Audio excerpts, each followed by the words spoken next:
মালিক এত বড় সংসার, এত ছাই ঝামেলা সব সামলে নিয়া সারাদিন তোমার কাছে আসতে পারি নাই। তো এখন ঘুমাইতে চললাম, সকালে যদি উঠাও তাইলে উঠবো, নাহলে চিরনিদ্রা হয়ে যাবে। কেননা ঘুম তো মৃত্যুই, ঘুম তো মারা যাওয়াই। ঘুম যদি মৃত্যু মারা যাওয়া না হইতো তাহলে ঘুম থেকে উঠার দয়াটা কেন হবে? আলহামদুলিল্লাহিল্লাযী আহইয়ানা বা'দামা আমাতানা ওয়া ইলাইহিন নুশুর। বলে ঘুমানোর দয়াটা কেন হবে? আল্লাহুম্মা বিসমিকা আমুতু আহইয়া। বোঝা গেল যখন আমরা ঘুমাইতে চলে যাই, আমাদের ভিতরের রূহ যেটা, পুরান পাখি যেটা, ওটার ভিতরে থাকে না, ওটা উড়াল দিয়ে চলে যায়। মালিক যদি ভিতরে দেয়া দেয় তাহলে সকালে সূর্যের আলোটা আপনি আমি দেখতে পাই। আগামী কালকে একটু পরে আপনি কি খাবেন, আপনার রিজিকে কি আছে, বলে ওটা মালিক ছাড়া কেউ জানে না। সর্বশেষ যেই কথা, ওমা তাদরি নাফসুম বিআইয়ি আরদিন তামুত, কার মউত কখন হবে, কোথায় হবে, কিভাবে হবে, সেটা পৃথিবীর কেউই জানে না। যদি জানতো তাইলে ঈদের সময়ে বলে সমুদ্রতে, পদ্মা নদীতে ডুইবা, ওই যে আমাদের বাস পানিতে ডুইবা গেছে, যার কারণে বহু মানুষ চলে গেছে দুনিয়া চাইরা, বহু মায়ের কোলটা খালি হয়ে গেছে। বলে কারো কুল খালি হইতো না যদি মৌতের খবরটা কেউ জানতো। সাদ্দাত যখন জান্নাত তার দুনিয়ার তৈরি, ওটাতে প্রবেশ করবে, বলে প্রবেশ করতে পারে নাই। যদি জানতো এত কষ্ট কইরা পোড়া দুনিয়ার স্বর্ণ মুদ্রা একত্রিত কইরা জান্নাত বানায়া এক পলক দেখতে পারবে না, তাইলে অত কষ্ট কইরা জান্নাত বানাইতো না। সুতরাং বলেন, আমাদের মৌতের সময়টা এটা আমাদের কারো জানা আছে নাকি? কারো যেহেতু জানা নাই, তাইলে আমাদের উচিত প্রতি রাতে যায়া, তাই আমি তো বলি আমার জাতি যদি বলে সারা দিন পরে ঘুমানোর সময় দুই এক ফুটা চোখের পানিটা ছাইরা মালিকের দরবারে দুইটা হাত তুলে বলতো, মালিক এত বড় সংসার, এত ছাই ঝামেলা সব সামলে নিয়া সারাদিন তোমার কাছে আসতে পারি নাই।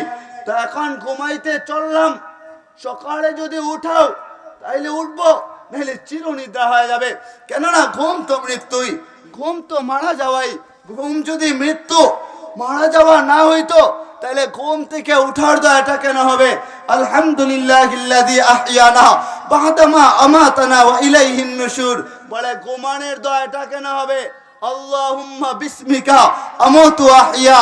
বোঝা গেল যখন আমরা ঘুমাইতে চলে যাই, আমাদের ভিতরের রূহ যেটা, পুরান পাখি যেটা, ওটার ভিতরে থাকে না, ওটা উড়াল দিয়ে চলে যায়। মালিক যদি ভিতরে দেয়া দেয় তাইলে সকালে সূর্যের আলোটা আপনি আমি দেখতে পাই। আর যদি ভিতরে ফিরা না আসে, আপনার মা যারা আপনার লাশটারে ধইরা ধাক্কা দিবে আর মনে করবে আমার বাপ জানতো মোবাইলের যুগে সারা রাত ব্যাপী হয়তো মোবাইলটা একটু টিপি করা রাত পারি কইরা দিয়া সকালে ঘুমাইছে, তাইলে এখন ওরে জাগাইব না, ওটা চিন্তা করে জাগায় না। আরেকটু পরে মা যায় ডাক দেয়, বলে বাপজান উঠ না, দেখ তোর পছন্দের খাবারটা আমি মা বানায় রাখছি, আয় না আয়, খাবারটা খায়া যায় না। বলে সন্তান নাড়াচাড়া করে না। আরেকটু পরে আবার আইসা ডাকে, বলে তবুও সন্তান আর শব্দ নাই, সাড়া নাই, দুনিয়া চাইরে চলে গেছে। একটু পরে বলে মা চিৎকার চেঁচামেচি শুরু করে দেয়, চিৎকার দিয়া বলে বাপজান উঠ না, তুই ছাড়া যে আমি অসহায় হয়ে যাই, তুই না থাকলে আমার ভিতরে খানা যায় না, একবার তাকা না আমার দিকে। বলে না না, দুনিয়া চাইরা যখন চইলা যায়, ওই পুরান পাখিটা যখন চইলা যাইবে আর সারা শব্দ হইবে না। রিজাল লা তামশি, আপনার পা থাকবে ঠিকই আর চলতে পারবেন না। ইয়াদুন লা তাতলি, হাত থাকবে ঠিকই আর ধরতে পারবেন না।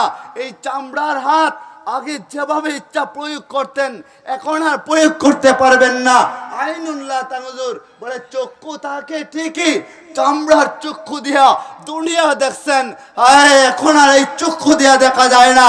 উজুল্লাহ তাসমাহা, আপনার কান থাকবে ঠিকই, বলে কান দিয়ে শ্রবণ করতে পারবেন না।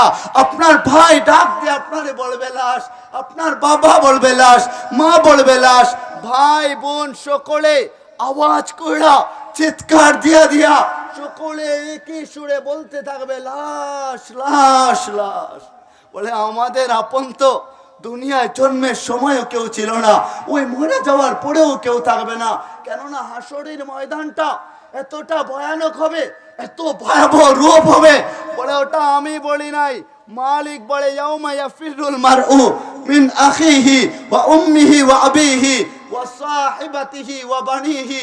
বলে সেদিন এত একটা ভয়ানক অবস্থা হয়ে যাইবে, ভাই ভাইয়ের কাছ থেকে পড়ান শুরু করে দিবে, বোন বোনের কাছ থেকে পড়ান শুরু করে দিবে, মা সন্তানের কাছ থেকে পড়ান শুরু করবে।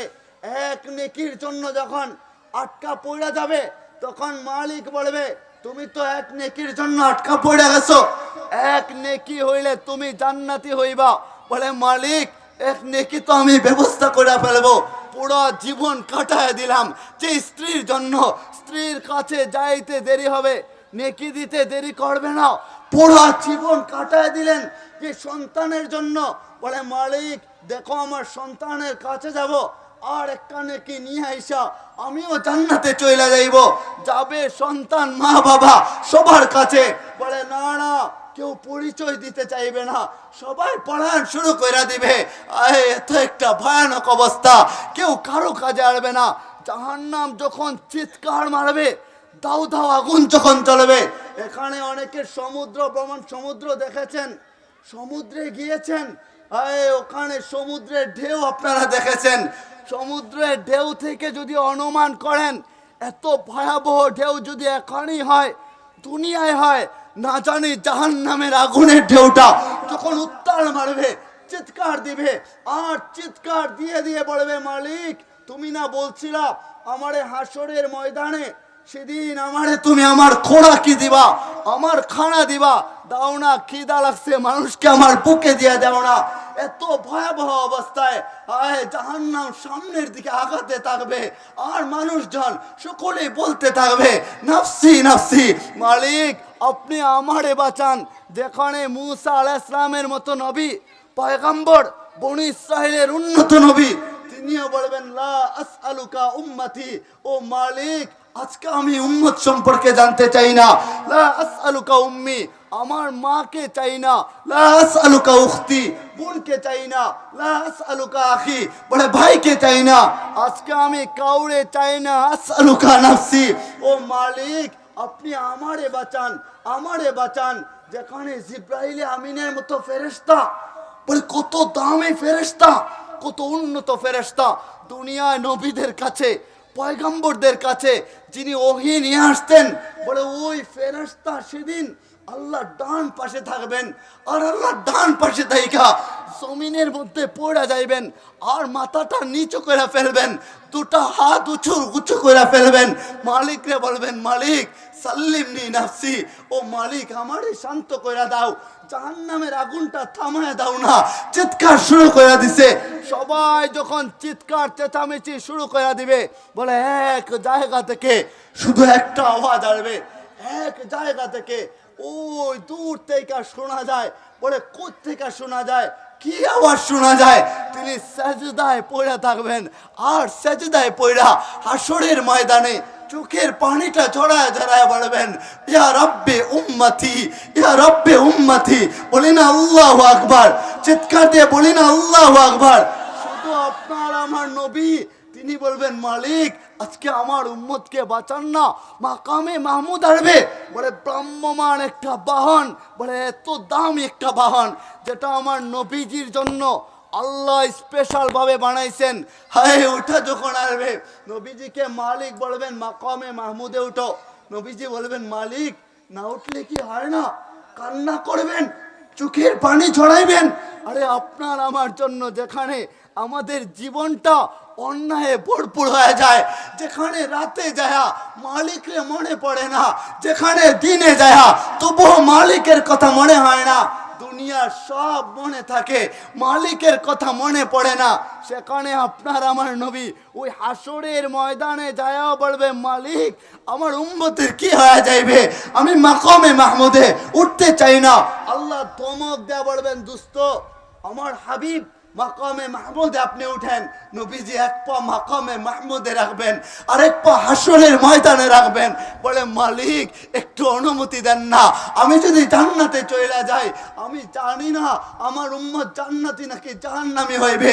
আমি কি করে দেখব মিজানের পাল্লায় আমার উম্মতের সাথে কি না ব্যবহার করা হচ্ছে? আমি কি করে দেখব ডান হাতে নাকি বাম হাতে আমার উম্মতকে আমল নামা দেওয়া হচ্ছে? আমি কি করে দেখব ফুলসিরাতের একটা পুল, ভয়াবহ একটা পুল, ওটা কি করে আমার উম্মতরা পাড়ি দিবে? মালিক অনুমতি দেন না, আমি একটু এখানে থাকতে চাই, আমি দেখতে চাই আমার উম্মতের কি অবস্থাটা হয়ে যাইবে। তখন মালিক অনুমতি দিবেন আর বলবেন, দোস্ত আমি জানতাম হাসরের ময়দানে আপনি ছাড়া কেউ আমার কাছে সুপারিশ করবেন না। আপনি সুপারিশ করতেছেন, তাইলে বলেন আপনি কি চান? আর নবীজি তখন বলবেন, যে উম্মতগুলো জাহান্নামের দিকে দৌড়া দৌড়া চলে যাইতেছে, কিছু কিছু উম্মত পিছনে তাকাইবে আর জাহান্নামের দিকে যাইবে, ফেরেশতারা টাইনা টাইনা জাহান্নামে নিয়ে যাবে। ওরা বারবার পিছনে তাকায়, বলে পিছনে বারবার তাকাও কেন? বলে দেখি আমার নবীজি কোথায়। আমি শুনছিলাম নবীজি না আমার জন্য সাফায়াত করবেন, দেখি না কোথায়। নবীজির কান পর্যন্ত এই কথাগুলা যখন পৌঁছায় দেওয়া হবে, নবীজির কাছে যখন যাওয়া হবে, নবীজির সাজদায় পড়ে যাবেন, মালিক তুমি না বলছিলা আমার উম্মতের 70,000-কে বিনা হিসাবে মাফ করে দিবা, তাইলে বারবার তাকাইতেছে আমারে খোঁজে, মালিক দাও না মাফ করা।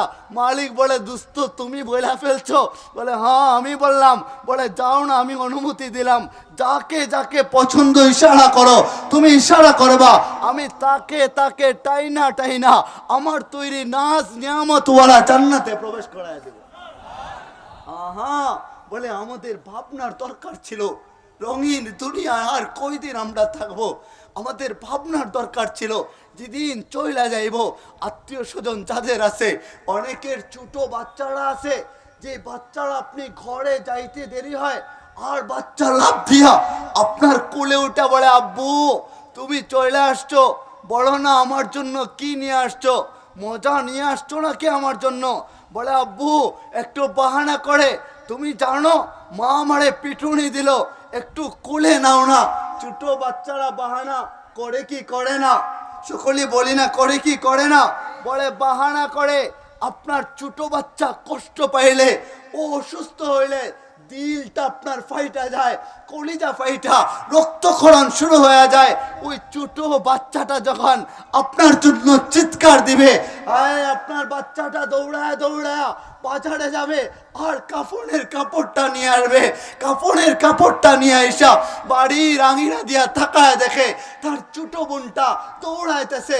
বলে কেন দৌড়ায়? বলে বাবা দুনিয়া চাইরা চইলা গেছে, আমার মা দুনিয়া চাইরা চইলা গেছে। বড়ই পাতা খোঁজা নিয়ে আসে, বড়ই পাতার গরম পানি একত্রিত কইরা বলে জীবনের শেষবারের মতো একটা গোসল দেওয়া হয়। ওই গোসলখানায় যখন নিয়ে যাওয়া হবে, গোসলখানার দিকে আপনার সন্তানটা তাকায় থাকবে। আর যদি মা বাইচা থাকে, মাকে বলবে, আম্মু আমার বাবাকে শীতের সময় কেন শরীরে পানি ঢালা হইতেছে, বাবা সহ্য করতে পারবে না, দৌড়ায়া দৌড়ায়া চাচার কাছে যাবে আর যায় বলবে, চাচাজি আমার বাবা সহ্য করবে না, শরীরে পানি ঢাইলো না, মা সহ্য করবে না, শরীরে পানি ঢাইলো না। লোকজন তারে সরাইয়া দিয়া পানি ঢাইলা আতর গোলাপ খুশবু দিয়া, বলে একটু আতর গোলাপ খুশবু দেওয়া শেষ হইলে সাদা মার্কিন কাপড় পরায়া ওরে ঘরে নিয়ে আসবে। ঘরে নিয়ে আসা যখন একটু রাখা দেওয়া হবে, ছোট বাচ্চাটা আপনার কাছে যা লাস্টারে চড়ায়া ধরবে আর চড়ায়া দইরা আপনার হাতটারে টাইনা টাইনা দইরা দইরা বলে নিজের শরীরের মধ্যে রাখবে আর বলবে, আব্বু আমার একবার চড়ায়া ধরো না, আম্মু আমার একবার চড়ায়া ধরো না। সবাই ডাইকা বলবে যে বাবা কেন কথা বলে না? আমার আম্মু কেন কথা বলে না? মানুষ মিথ্যা সান্ত্বনা দিবে, তোর বাবার কিচ্ছু হয় নাই, বলে না না না, ছোট বাচ্চা সহ্য করতে পারে না, ওখান থেকে আসে না, লাস্টারে আব্বু বলে ডাকে, বলে আব্বু গত রাতে না তুমি আমারে জড়ায় ধইরা ঘুমাইছিলা, এখন একটু জড়ায় ধরো না, বলে বাবার জড়ায় ধরে না। ও যখন চলে আসে ওইদিকে মসজিদের মাইক থেকে একটা ঘোষণা কইরা দা,